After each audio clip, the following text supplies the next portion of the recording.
Thank you. And as you know, tonight, several former CIA directors are furious, fighting back, arguing the tactics did work and that they eventually led to Osama bin Laden. How? Through his personal messenger. ABC's chief White House correspondent Jonathan Karl now. The tactics were harsh, but the CIA says it is flat out wrong to say they did not work. The brutal interrogations, CIA Director John Brennan said today, did produce intelligence that helped thwart attack plans, capture terrorists, and save lives.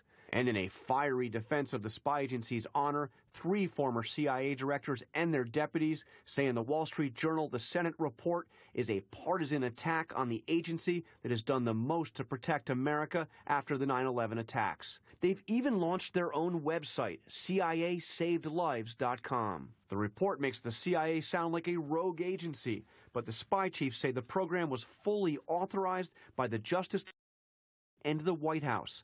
The report says President Bush didn't know all the specifics, but just last week he defended the CIA. We're fortunate to have men and women who work hard at the CIA. One key question: did the interrogations help get Osama bin Laden? The report says no. The CIA says yes, that only through harsh interrogation did they discover bin Laden's personal messenger, and following the messenger led to bin Laden's hideout in Pakistan. The report was done entirely by Democrats, and most Republicans are trashing it, but not John McCain, who himself was tortured in Vietnam. It's about who we were, who we are, and who we aspire to be. Our enemies act without conscience. We must not. And John's with us live now from the White House. And John, we heard support from President Bush there in your report. Have we heard if President Obama supports what he learned from this report? Well, David, we heard from President Obama's director of the CIA saying he disagrees with the report on that critical question over whether or not it saved lives. The director of the CIA, Obama's director, says yes, it did. They're not saying that here at the White House. All they are saying is that even if the interrogation program worked, it wasn't worth it. All right, John, thank you. And of course, the question now, does revealing all of this put Americans here at home and around the world in greater danger? Will there be a backlash?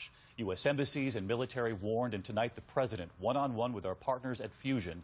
Here's what my colleague Jorge Ramos asked about our safety. Are we in danger right now of an attack either at home or abroad because of this report? We've taken precautionary measures in our embassies and around the world. There's never a perfect time to release a report like this, but it was important for us, I think, to recognize that part of what sets us apart is when we do something wrong, we acknowledge it. Ramos with President Obama late today. We move on now. 2 powerful storms on both coasts tonight. In the west, an historic storm about to hit.